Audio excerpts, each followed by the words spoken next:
Buenos días, hermanos, para todos. Qué gusto poderlos saludar nuevamente en esta mañana. Y vamos a continuar el tema que traemos durante los domingos a esta hora, y es el tema sobre el hogar. Hemos hablado y hablamos los domingos anteriores sobre el padre en el hogar cristiano. Y dijimos que el padre en el hogar cristiano es el ejemplo en el hogar, es el profesor del hogar, es el disciplinador en el hogar. Y hoy vamos a hablar, o vamos a empezar a hablar sobre el varón como administrador de la familia. Dios hizo al hombre, hermano, lo hizo administrador. Y usted y yo somos administradores. Y Dios le hizo al hombre una excelente ayuda en la administración, y es la mujer. Y nosotros tenemos que entender los propósitos de creación, porque Dios hizo al hombre administrador. Al hacerlo siervo, lo hizo siervo para ser administrador. Por eso dice la Biblia en 1 Corintios capítulo 4, versículo 1: así pues, téngannos o véannos la gente como siervos de Dios y administradores. Pero se requiere de cada uno de los administradores que cada uno se haya hallado fiel. Y cada varón que conoce a Jesús debe entender muy bien este principio. Nosotros somos administradores con Cristo. Antes Dios nos hizo administradores de la tierra. Hoy el administrador es uno solo. ¿Quién? Cristo Jesús. Pero Dios, como en su soberanía hace planes perfectos y no deja de ser el mismo, Él sigue delegando. Cristo vino, pero Él delegó. Él llamó siervos para que trabajemos juntamente con Él. Como dice el apóstol Pablo, somos colaboradores de Él en la administración. Hay un solo dueño de todas las cosas como criatura, y es Jesús, el Hijo de Dios. Dios se hizo criatura, Dios se hizo hombre para ser el administrador, la cabeza de todo. Y la Biblia dice que Él es cabeza y todo está bajo sus pies. Pero lo maravilloso es que usted y yo, como varones, somos administradores delegados por Cristo, administrando las cosas de Cristo y administrando para Cristo en nombre de Cristo. Y cada esposa es una ayudante del varón en la administración que Dios nos ha encomendado. Y hoy vamos a hablar dentro de esa parte de la administración, mirando al varón como gobernador de la familia. En la administración Dios le ha dado al varón el privilegio de gobernar su propia casa. Vamos a la palabra de Dios en esta mañana y vamos a 1 Timoteo para empezar por allí. Hablando en 1 Timoteo sobre el gobierno del varón, en el capítulo 3, versículo 4, la Biblia, hablando del varón que sirve en la iglesia, recuerde que el primer requisito de un varón para servir en la iglesia es que gobierne bien su casa. Y el versículo 4 dice que gobierne bien, porque hay dos maneras de gobernar, una bien y otra mal. Gobierno regular es malo, gobierno bueno es bíblico. De tal manera que uno tiene que revisar en su vida si las cosas las está haciendo como Dios dice. Solamente hay dos opciones: hacerlas como Dios dice o hacerlas como el sistema lo hace. El sistema presenta muchas opciones, Dios presenta una sola. Es en sujeción a Cristo. Por eso es maravilloso entender esto, y algo que usted debe saber: el único lugar que el varón tiene para gobernar es su casa. El único lugar que el varón tiene para gobernar es su casa. Y el que no gobierna bien su casa, la verdad no califica en ningún otro lugar para ser autoridad. Esos son principios bíblicos. Por eso dice el texto: que gobierne bien su casa, que tenga a sus hijos en sujeción con toda honestidad, pues el que no sabe gobernar su propia casa, porque muchos de nosotros queremos gobernar la casa del vecino, pero no la nuestra. El que no gobierna bien su propia casa, dice el versículo, tampoco puede cuidar de la iglesia de Dios.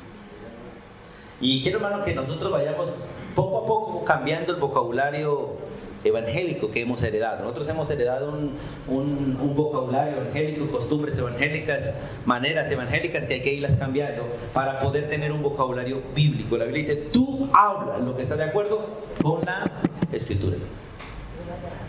Y cuando hablamos de quién es la autoridad en la iglesia, uno tiene que responder de una: Cristo Jesús. Cuando ustedes le preguntan, bueno, no, ¿y quién es el que manda en la iglesia? En la iglesia no manda nadie. Dios tiene ayudantes. Es distinto. Y los ayudantes de Cristo en la iglesia son el pastor, los ancianos y los diáconos y todo varón que vaya calificando según los principios bíblicos. Esos son los ayudantes que Cristo pone para cuidar la iglesia, no para gobernarla, porque ¿cuántos gobiernan la iglesia? Uno solo, y su nombre es Cristo Jesús. Ahora, tenemos que empezar por allí. Y como gobernador de la familia tenemos que entender que el apóstol Pedro habla de lo mismo, hablando de la iglesia, y esos principios tenemos que aplicarlos aquí. Y Pedro habla muy claro. Vamos a 1 de Pedro capítulo 5. Solamente estoy dando un panorama antes de entrar en el bosquejo que tengo acá. En 1 de Pedro capítulo 5, hablando de cómo cuidar, porque es que, recuerde, uno gobierna su casa y cuida la grey, pero la esposa y los hijos son grey del varón. Entonces, aunque el varón se le manda a gobernar la casa, el gobierno que tiene no es un gobierno de autoridad, o más bien un gobierno autoritario, sino un gobierno delegado. Por lo tanto, los principios de 1 de Pedro capítulo 5, versículos 2 y 3 son los principios por los cuales un varón debe cuidar su casa. Dice, apacentar la grey de Dios. ¿La esposa de quién es? Hermanos, ¿la esposa en el hogar de quién es? ¿Y los hijos en el hogar de quién son? Es interesante. Si vamos a 1 de Pedro 5, 2, dice, apacentar la grey de quién. ¿De quién es la esposa? ¿De quién son los hijos? ¿Y a quién se le encomendaron? Al varón. Para que el varón los apaciente como pastor, los apaciente como autoridad delegada. Y el texto nos dice cómo. Y ahorita lo vamos a estudiar. Entonces, hablando de ser gobernador de la familia, el varón, vamos a hablar en esta primera parte, es la clase de gobierno. Vamos a 1 Corintios 11:3. 1 Corintios 11:3. Porque el varón gobierna la familia con una clase de gobierno que es delegado por Dios. Todo gobierno es delegado. Es interesante, el presidente que se elija hoy en Colombia, el presidente que está en este momento, que es Santos, tiene que entregarle la autoridad que se le entregó a él hace 8 años, ¿cierto? Porque él tiene ya doble jornada, ¿cierto? Hace 8 años se le delegó, se le entregó autoridad para gobernar el país. Pero como es autoridad delegada, él no puede quedarse ahí. Él tiene que delegársela y entregársela al próximo que viene. Y ese va a ser ese hombre que se elija hoy. Por eso en 1 Corintios capítulo 11, versículo 3, dice, pero quiero que sepáis, y es algo que todo creyente debe saber, quiero que sepáis que Cristo es la cabeza de todo varón. Escuchen. Quiero que sepáis que Cristo es la cabeza de todo varón. Aquí mirando los varones chiquiticos que hay aquí hoy. A ver, está Rodrigo, ¿cierto? Los más pequeños. ¿Quién más está por aquí? Aquí tenemos allá otro más pequeño. Sebastián. Escuchen, Juancito, Rodrigo, Sebastián, y aquí está Matías, que son los más pequeños que veo. Quiero que entiendan muy clarito que ustedes están bajo la autoridad de Cristo ya, por ser varones. El solo hecho de ser varones automáticamente los pone bajo la autoridad de Cristo. Ahora, están bajo la autoridad de Cristo, tienen que responderle a Cristo, pero Cristo, mientras que ellos sean niños, los puso bajo tutores. ¿Y quién son los tutores? Sus propios padres en cabeza del varón. Y están bajo tutoría, ¿hasta cuándo? ¿Hasta que cumplen los 18? No, hasta que se casen. Hasta que se casen. Por eso bíblicamente, quiero seguirle repitiendo, un hijo no tiene permiso bíblicamente de salir de su casa hasta que no se case. Porque no es bueno que ninguno esté sin autoridad. Cuando el varón se casa, sale de la autoridad para ser autoridad en su casa, directamente bajo la cabeza, que es Cristo Jesús. Por eso ningún varón jamás queda suelto, y ninguna mujer jamás queda suelta. Todo varón sale para ser autoridad, sale de su casa para ser autoridad en el momento en que se casa y queda bajo la autoridad directa de Cristo. Sale de papá, que es una cobertura temporal, es un tutor temporal y es una protección temporal, y queda bajo la autoridad directamente de Cristo. ¿Por qué? ¿Qué? Porque dice el texto, Cristo es la cabeza de ¿cuántos varones? De todo varón. Y toda mujer sale de la autoridad de su padre para quedar bajo la autoridad de su esposo hasta que la muerte los separe. Es uno que lo tienes por esta fe. No, hermana. Tiene dos opciones. Una, pedirle a Dios un marido. Y la segunda, someterse a la autoridad de la iglesia. Suelta no.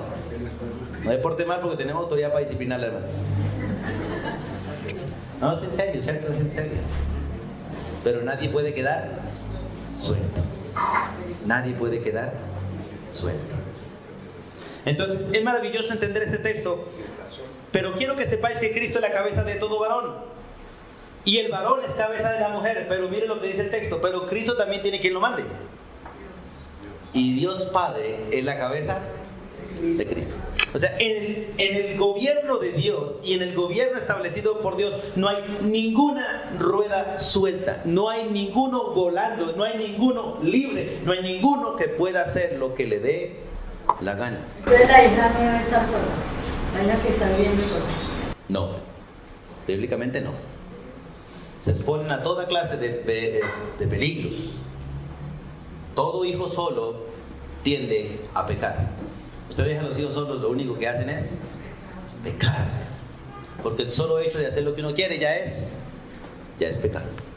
Por eso quiero que entiendan esto, porque necesitamos aprender estos principios. Por eso el apóstol Pablo, cuando escribe en el versículo 3, ¿cuáles son las primeras palabras, la primera frase que usa? Pero quiero que sepáis. Porque algunos parecen no saber y otros nos hacemos los ignorantes y a otros nos importa lo que pase. Pero Dios dice, quiero que lo sepan. Es como el texto de Eclesiastés, cuando el Señor le dice a través de Salomón a los jóvenes: vean, jóvenes, hagan lo que les dé la gana, hombre. Diviértanse, hagan lo que les pida la carne y la mente, pero sepan que le van a dar cuentas al que está sentado en el trono día. O sea que eso no es libertad. Eso no es libertad, hermano. Es una advertencia de juicio tremenda. No hay libertad para hacer lo que uno quiere. Hay libertad para estar sujeto a quien debe estar sujeto. La verdadera libertad no es libertinaje. La verdadera libertad es la opción de someterse a la persona indicada. La verdadera libertad es la opción de ser esclavo de la persona indicada. Y lamentablemente nosotros los seres humanos siempre buscamos liberarnos de la autoridad y ser rebeldes a ella para vivir como nosotros. Así es, para vivir como queremos, pero cuando queremos, vivimos cuando vivimos como queremos, vivimos esclavos del pecado. Y el pecado nos somete a cualquiera. Entonces, hablando de la clase de gobierno, recuerden, hermanos, el gobierno del varón en el hogar es un gobierno delegado. Por eso ningún varón tiene permiso para decidir qué hacer en la casa. Escuchen, ningún varón tiene permiso para decidir qué hacer en la casa. Eso ya lo determinó Cristo de antemano. ¿Qué debe hacer un varón en la casa? Ya está determinado de antemano por Cristo Jesús. Todo lo que Cristo vino a hacer en la tierra ya estaba determinado en el cielo por el Padre. Por eso Jesús dice: el que me conoce debe andar como yo anduve. Y Él anduvo en obediencia al Padre 24 horas. Nunca hizo nada por sí mismo, nunca dijo nada por sí mismo, nunca fue o se quedó en un lugar por gusto, solo en obediencia al Padre. De la misma manera, el varón debe aprender de Cristo para enseñarle a su esposa y a sus hijos el mismo proceso de autoridad.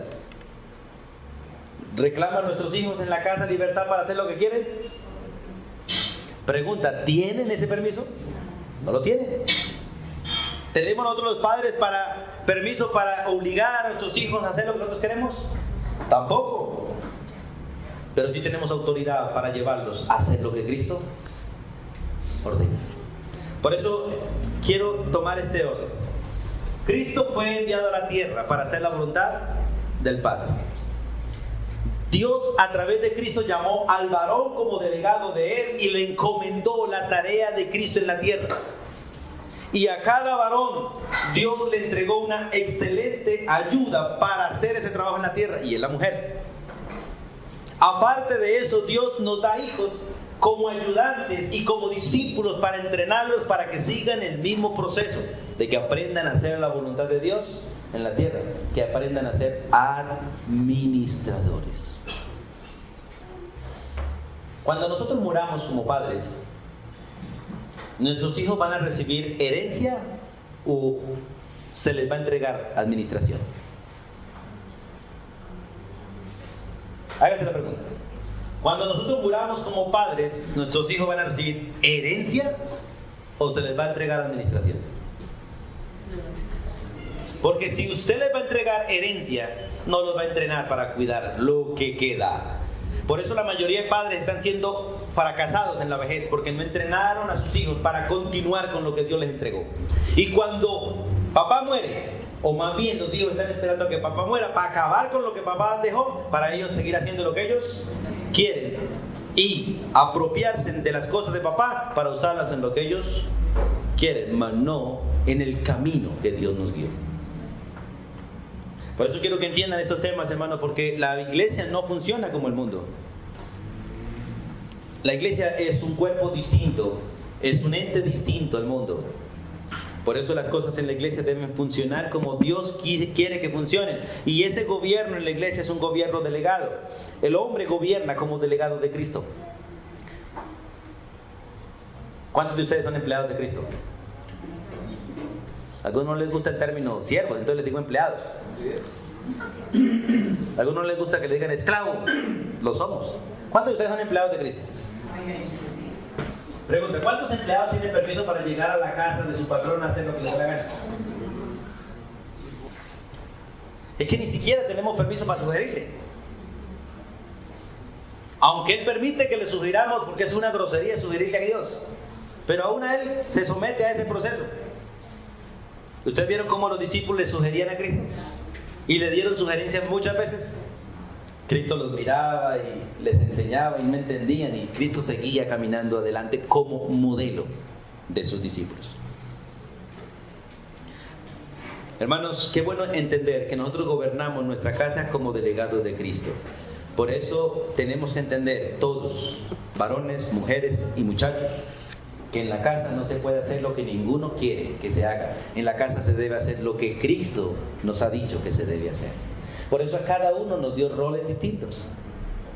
Nos hizo distintos, con capacidades distintas, para que se cumpla en casa el propósito de Dios. El varón gobierna porque administra las cosas de Dios.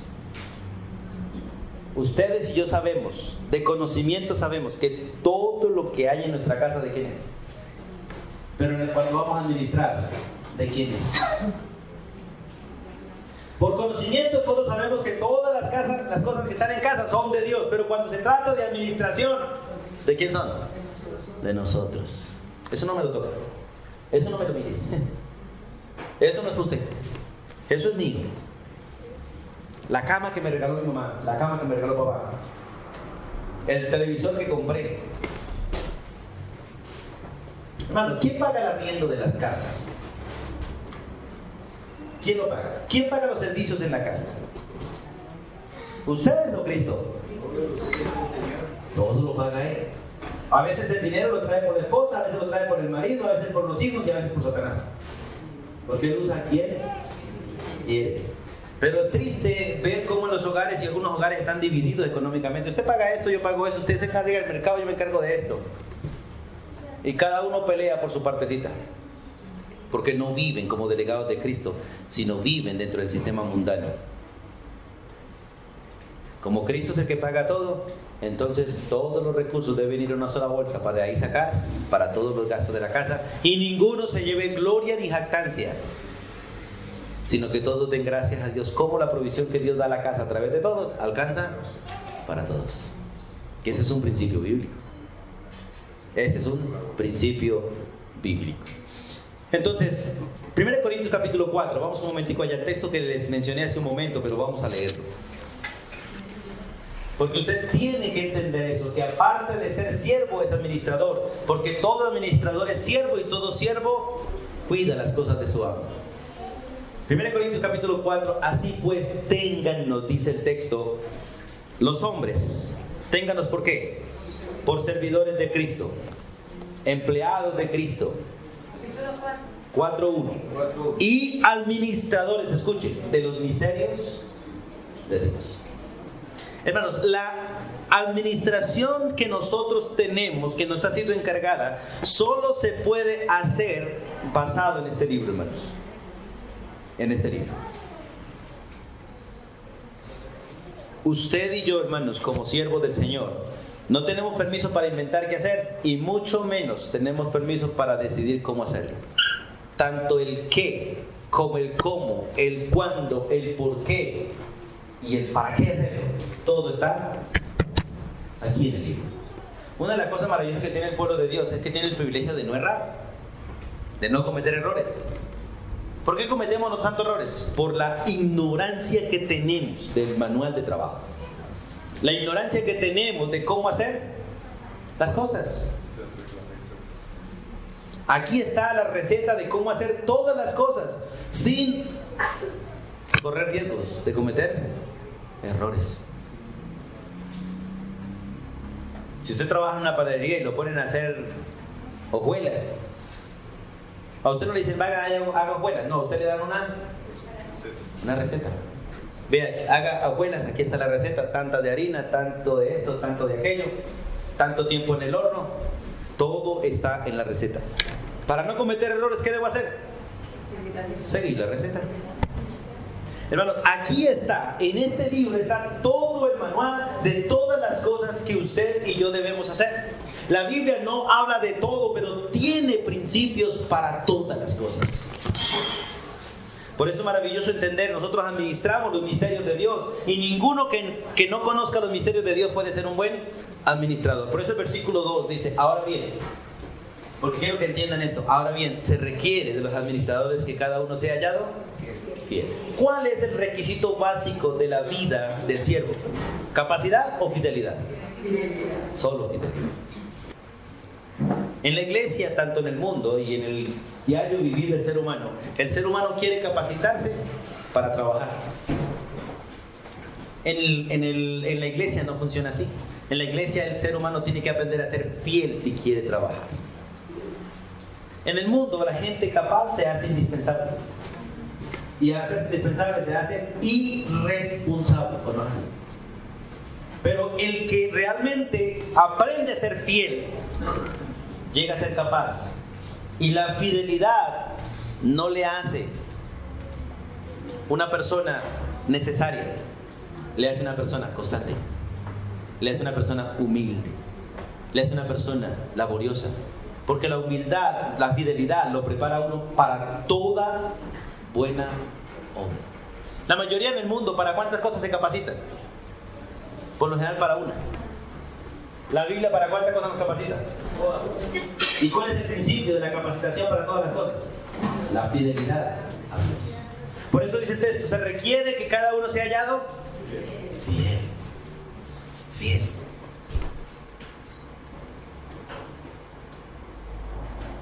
¿Cuál es el alumno que realmente progresa en el colegio? El que es fiel. El que es fiel. Fiel a sus horarios, fiel a sus maestros, fiel a sus materias, fiel en todo lo que se le pide. Y aunque no sea capaz, si es fiel, llega a ser capaz. Por eso el texto es muy claro en ese texto. Ahora bien, se requiere a los administradores que cada uno sea hallado fiel. Y el mismo texto muestra cuatro juicios. El juicio de la iglesia, el juicio de los tribunales humanos, el juicio de la conciencia y el juicio de Cristo. Y debemos ser hallados ante los cuatro. Ante los cuatro debemos ser hallados fieles. Cristo fue hallado fiel ante los cuatro. Se puso frente a los hombres. ¿De qué me juzgáis? De nada. Ante sus discípulos, tampoco.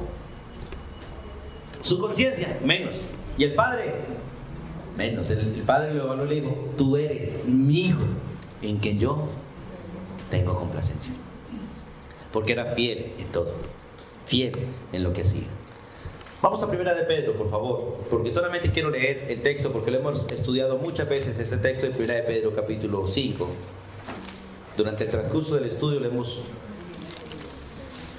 estudiado varias veces, pero quiero que repitamos algo. Porque como gobernador de la familia, la clase de gobierno es delegado. El varón gobierna como delegado de Cristo y administra las cosas de Cristo, pero cumple su administración como un deber, no como un derecho. Escuchen, cumple su administración como un deber, no como un derecho. Y en esta parte quiero, hermanos, volver otra vez a recordarles y a recordarme a mí mismo: no tenemos derechos, tenemos responsabilidades. Usted y yo siempre estamos peleando por reclamar derechos, ¿no es así? Si usted dejara de reclamar derechos, no volvería a pelear con nadie jamás en la vida. Jamás, hermano. Porque lo que lo lleva a uno a pelear es sencillamente esa actitud perversa y diabólica de reclamar derechos. Nosotros tenemos responsabilidad. Si yo me acerco a mi hijo y le digo, respéteme que yo soy su papá, ¿qué estoy haciendo? Reclamando su derecho. Pero si yo voy y cojo la regla y digo, venga hijo, que te voy a pegar 3 cuerazos, ¿qué estoy haciendo? Ejerciendo mi responsabilidad. Nosotros tendemos más a reclamar el derecho que a cumplir la responsabilidad. Por eso, hermanos, es maravilloso entender estos principios. Si ustedes ven la vida de Jesús, Jesús no abrió su boca para reclamar. Siempre abrió su boca para cumplir la responsabilidad de proclamar, de anunciar, de llevar las buenas nuevas, y abrió su boca para corregir, pero nunca reclamó.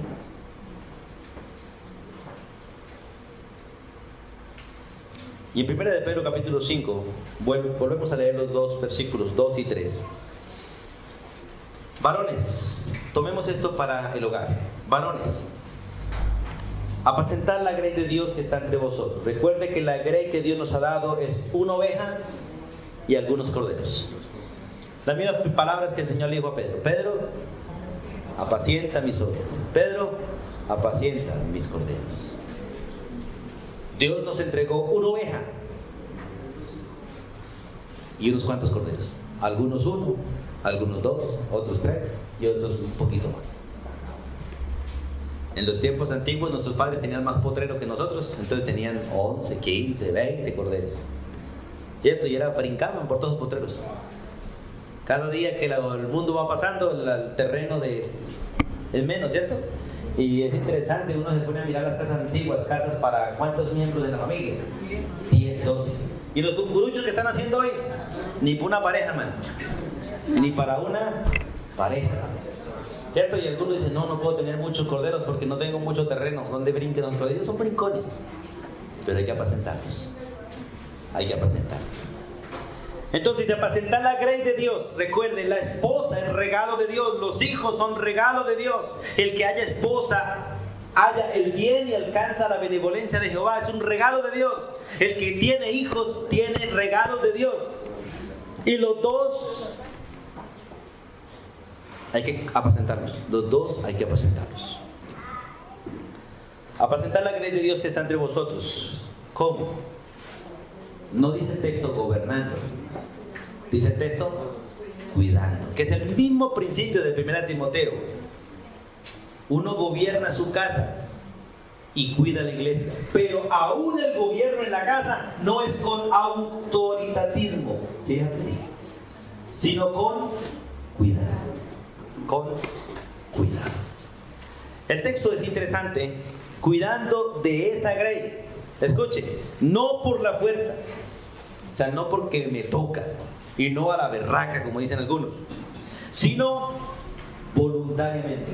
No por ganancia deshonesta. O sea, no buscando beneficio propio. No buscando el bien mío. No por ganancia deshonesta.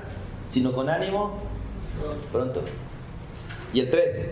No como teniendo señorío. ¿Pero acaso Dios no nos hizo autoridad en el hogar? Sí, pero como es una autoridad delegada, no es para gobernarla con dureza, es para cuidarla con amor, que es distinto. Por eso el texto dice, no como teniendo señorío sobre los que están a vuestro cuidado, sino, ¿cómo? Siendo ejemplo de la grey. Por eso, hermanos, en principio el varón debe ser ejemplo para su esposa y el varón debe ser ejemplo para sus hijos en todo. En todo. En aquello que Cristo no fue ejemplo, en eso tiene permiso usted para no ser ejemplo. Así de sencillo. En aquello que Cristo no fue ejemplo, en eso usted tiene permiso y en eso tengo permiso yo para no ser ejemplo. En aquello que Jesús era ignorante, en eso usted y yo tenemos permiso para ser ignorantes. Así de ese punto nos lo coloca el Señor. Por eso nos entregó el manual, porque el manual nos hace capaces para toda buena obra. Por eso Timoteo es muy claro, Pablo a Timoteo, Dios en Timoteo es muy claro. Toda la escritura es inspirada por Dios. Y toda la escritura, toda, es útil para enseñar, redarguir, corregir e instruir, a fin de que el hombre de Dios sea perfecto, enteramente preparado para toda buena obra. Hermano, lo que usted no sepa hacer lo descalifica. Escuchen, lo que usted no sepa hacer lo descalifica. Ahora, no estoy diciendo que usted debe saber hacer un trompo, debe saber hacer una guitarra, eso no tiene nada que ver con el carácter. Tiene que ver es con lo que necesitamos nosotros para cuidar bien el rebaño. Lo que necesitamos hacer nosotros para cuidar bien el rebaño. Todas las cosas básicas de un hogar, un varón debe saberlas. Por eso es necesario entender esto. Ahora, ¿cuál es la filosofía de este gobierno? Estamos hablando de que la clase del gobierno es un gobierno delegado, pero ¿cuál es la filosofía de ese gobierno? Vamos a la escritura, en 2 Corintios, vamos allí. Segunda carta de los Corintios, capítulo 2. La filosofía del gobierno, o sea, ¿bajo qué parámetros usted va a gobernar? ¿Cuál es la filosofía de la casa? Cuando se habla de filosofía en una casa, ¿de qué está hablando? De los principios que gobiernan esa casa. 2 Corintios 2, voy a leer desde el versículo 14. Mas a Dios gracias, el cual nos lleva siempre en triunfo en Cristo Jesús. Y por medio de nosotros manifiesta en todo lugar el olor de su conocimiento. Porque para Dios somos grato olor de Cristo en los que se salvan y en los que se pierden. A esto ciertamente olor de muerte para muerte, y a aquellos olor de vida para vida. Y para estas cosas, ¿quién es suficiente? Hermano, ¿cuál es la filosofía entonces del gobierno de la casa? ¿Cuál es? Es interesante que es el conocimiento de Dios. La filosofía, ¿qué es filosofía? Comúnmente, ¿qué se llama? Amor a la sabiduría. Amor a la sabiduría, eso se traduce básicamente en o estudio de la sabiduría o conocimientos, de cierta manera. Pero escuche, la autoridad para gobernar el hogar la da Dios. Y la filosofía para gobernar el hogar también la da Dios. Mire, a nosotros nos queda muy fácil en cierta manera y a la vez nos queda también de para arriba, como dicen por ahí.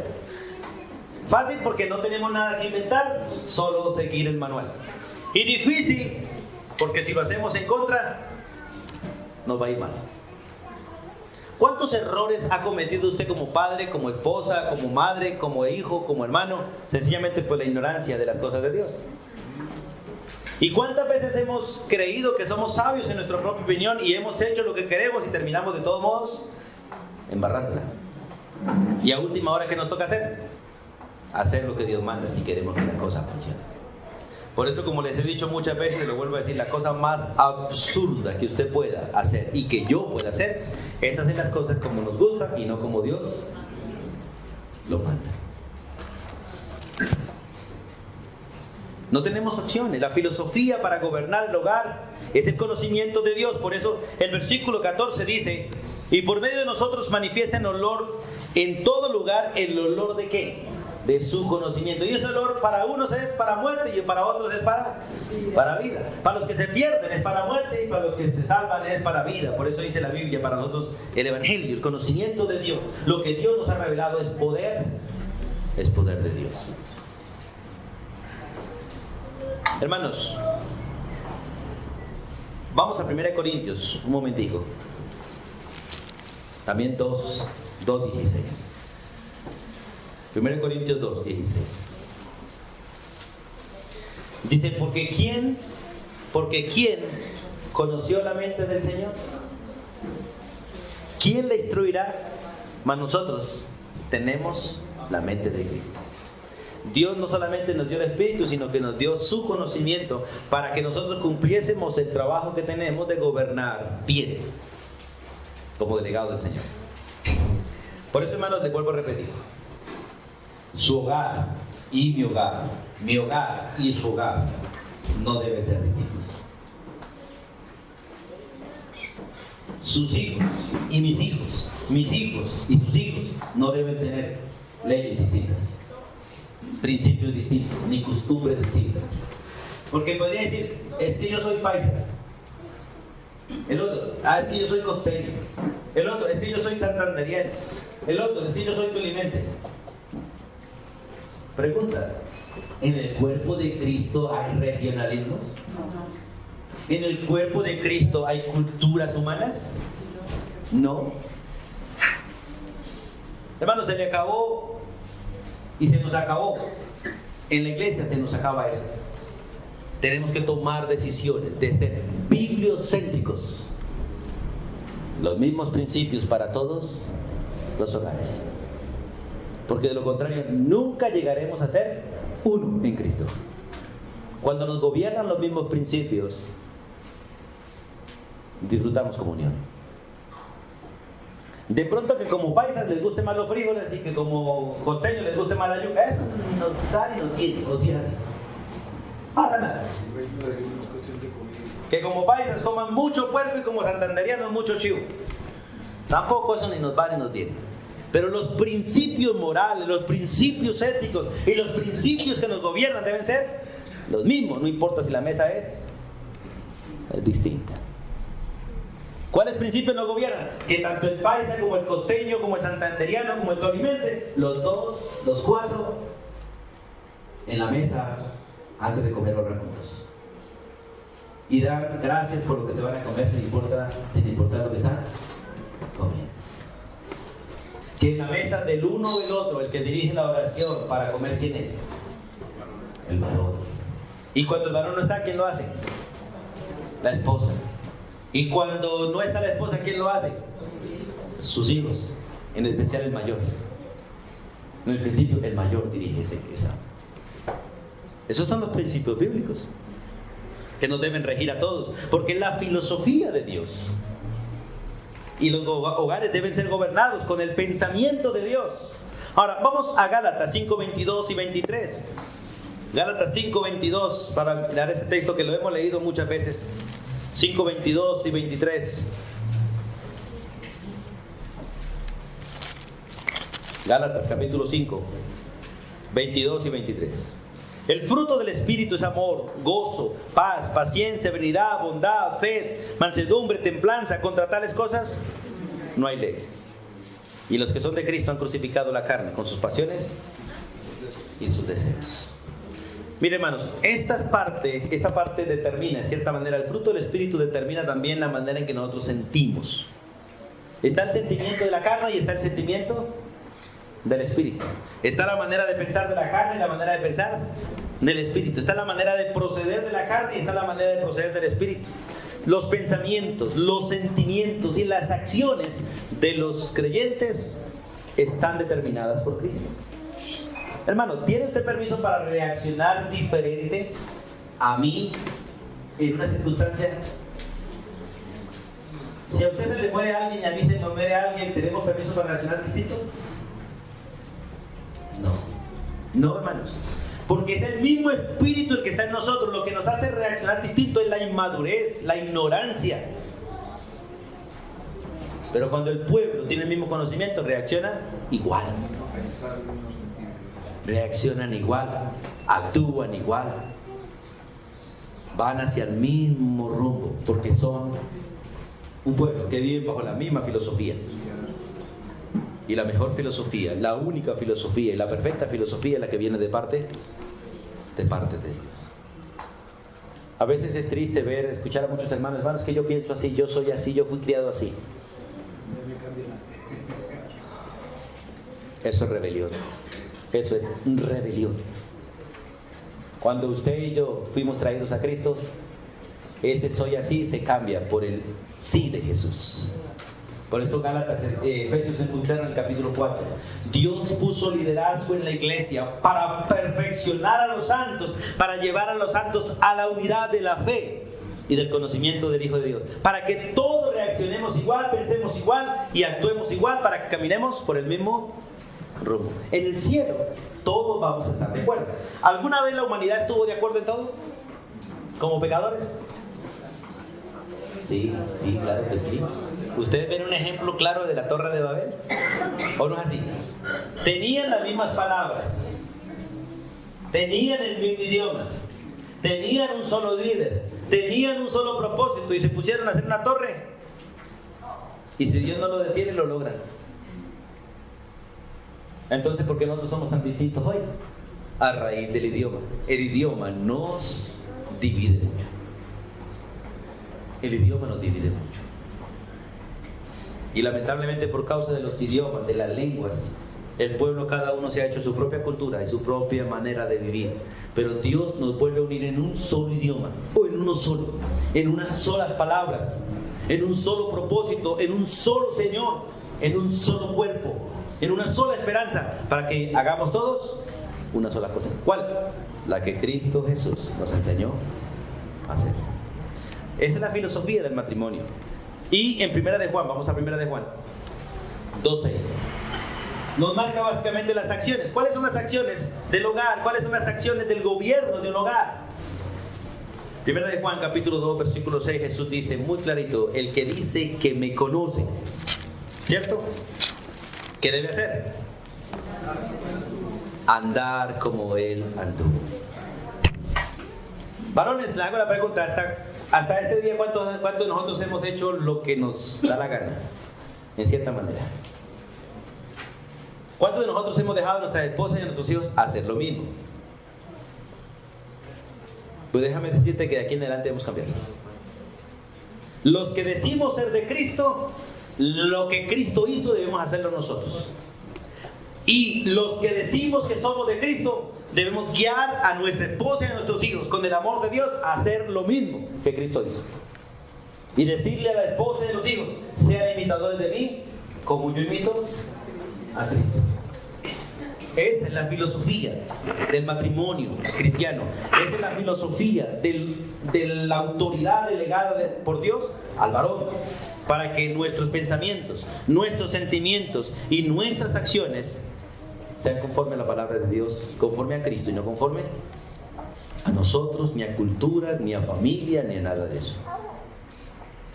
Por eso es importante, hermano, entender estos principios. Y cuando nosotros vivimos esos principios, entonces todos trabajamos. Por ejemplo, nosotros aquí hacemos el almuerzo cada primer domingo del mes, ¿cierto? ¿Cuántos disfrutan la comida? Amén. Pero ¿cuántos disfrutan el venir a hacerla? ¿Y cuántos disfrutan el quedarse para lavar loza, arreglar y todo, y hacer todo juntos? Qué rico es comer juntos, pero qué bonito sería trabajar juntos para comer juntos.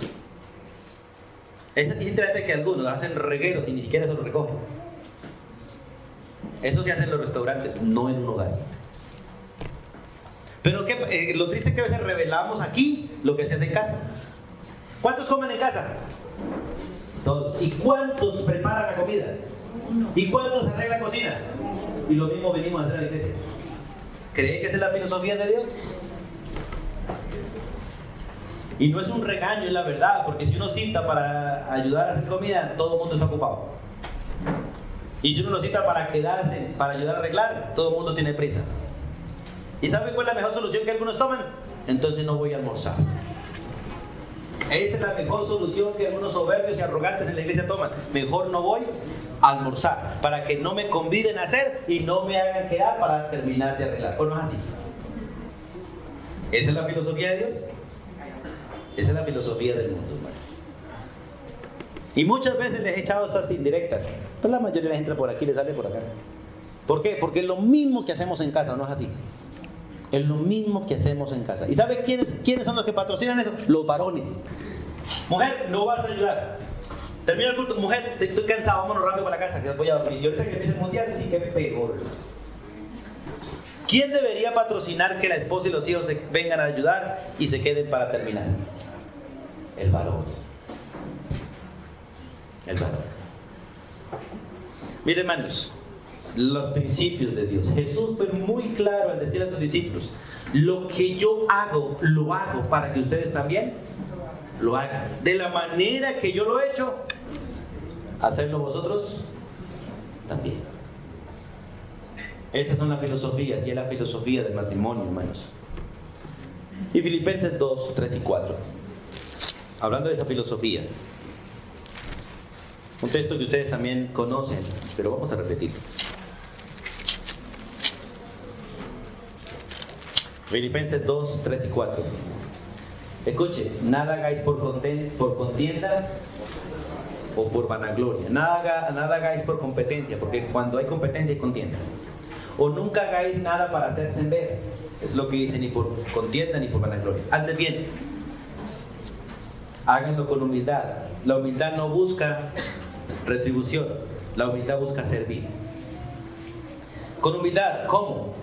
Estimando cada uno a los demás como superiores a él mismo.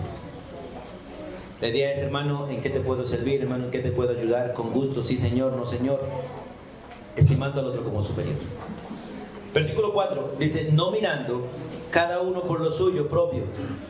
Porque lamentablemente cuando se trata de servir, cada uno tiene su propio gusto. Dice: no mirando cada uno por lo suyo propio, sino también cada cual también por lo de los demás. O sea, no debo descuidar lo mío, pero tengo también que cuidar lo del otro. Y si se trata de prioridad, primero hago lo del otro antes que lo mío. ¿Sabe por qué? Porque si yo ayudo al otro, lo más probable es que el otro me ayude a hacer lo que me corresponde a mí. Pero si yo no ayudo al otro, me quedo solo haciendo lo mío. Esos son los principios bíblicos y la filosofía de Dios. Por eso tenemos un gobierno con una autoridad delegada y un gobierno con una filosofía delegada también. ¿Qué significa? Que la manera de gobernar una casa es como Dios lo ha ordenado. Y los principios para gobernar son los que Dios nos ha otorgado. Por eso cuando Dios dice: quiero que me amen, menciona varias cosas. ¿Cómo debo amarlo? Con todo tu corazón, con toda tu alma, con toda tu mente, con todas tus fuerzas. ¿Qué significa eso? Que todo lo que yo pienso debe mostrar amor a Dios. Que todo lo que yo siento debe mostrar a Dios. Que todo lo que yo hago debe mostrar amor a Dios. Todo. Esta es la filosofía de Dios. Usted nunca amará a Dios hasta que nosotros no pongamos todo al servicio de Dios con la filosofía de Dios. Y para terminar, vamos a 1 Timoteo otra vez. Porque el hogar es quien aprueba esa autoridad. La aprobación del gobierno es el hogar. Y por eso, hermanos, es muy sencillo determinar lo que pasa en la iglesia. O más bien, es muy sencillo determinar lo que pasa en el hogar. Porque lo que pasa en el hogar, uno lo determina por lo que ustedes hacen aquí. Así de sencillo. Uno por a veces ya sabe quién manda en la casa, por lo que uno ve en el templo. Uno sabe a veces qué hacen los hijos en casa, mirando lo que ellos hacen en el templo. 1 Timoteo, y no solo en el templo, sino en otros lugares, hermano, porque si uno realmente va manifestando lo que es en todo lugar. Bueno, volvemos al texto que estábamos leyendo al principio, 1 Timoteo 3, versículo 3 al 5. Bueno, mejor el 4. Hablando del varón que gobierna la iglesia, que cuide la iglesia, que sea anciano o sea diácono, el requisito es que gobierne bien su casa. Y para gobernar la casa ya sabemos cuáles son las pautas de Dios, con el gobierno de Dios y con la filosofía de Dios.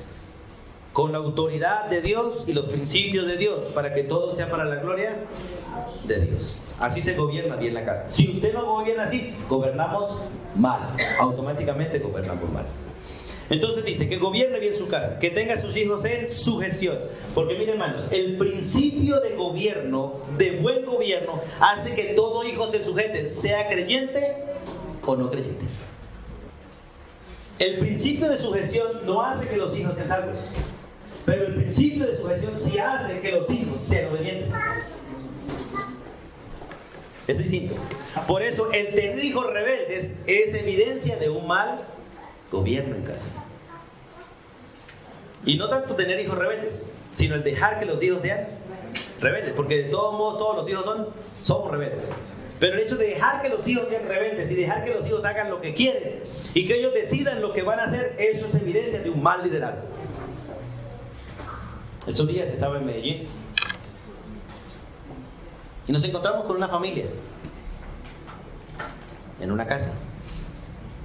Y con esa familia que nos encontrábamos, nos íbamos a encontrar más tardecito. Y él sabía básicamente la ruta para donde íbamos, porque íbamos a reunir una casa. Entonces yo le dije al hermano, siga adelante, yo lo sigo, porque los dos estábamos en los carros. Y me dice, hermano, pero espera un momentico y vamos a la casa. Y yo, ¿a qué tiene que ir a la casa? Digo, no, pues voy a dejar a mi hija allá porque mi hija no quiere ir al culto. Y frente a la hija yo me le volteé y le dije, ¿y esa decisión la puede tomar su hija en su casa? ¿O esa decisión suya? Porque si esa decisión la toma su hija, yo ya sé quién manda en su casa. Y no es usted.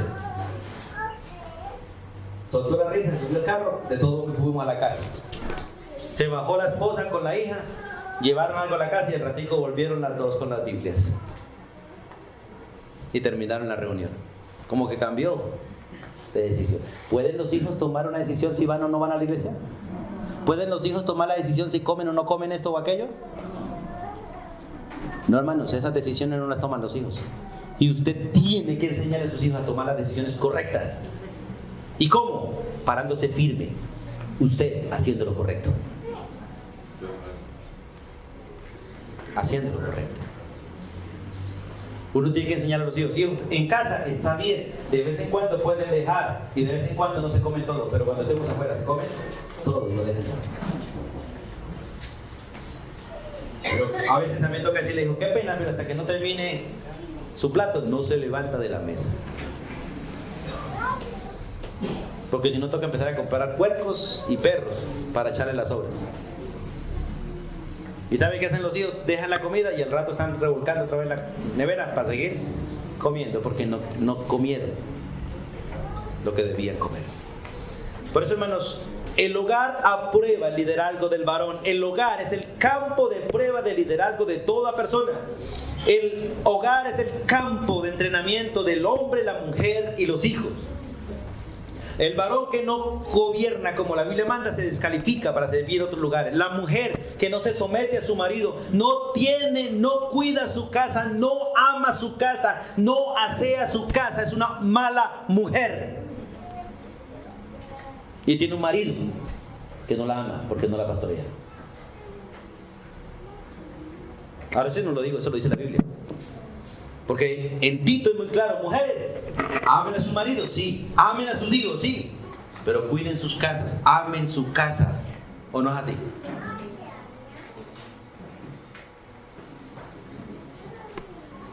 Por eso es necesario entender sus principios. Bíblicamente, ¿quién se levanta primero? ¿El varón o la mujer? La mujer se levanta primero. Y el varón debía ganarle, pero bíblicamente se levanta ella primero. Ella es la que toca la puerta a su sirvienta, hija, levántese, ya es la hora, ayúdenme. Y no es la que se levanta, oye, ¿para qué le estoy pagando el desayuno? No.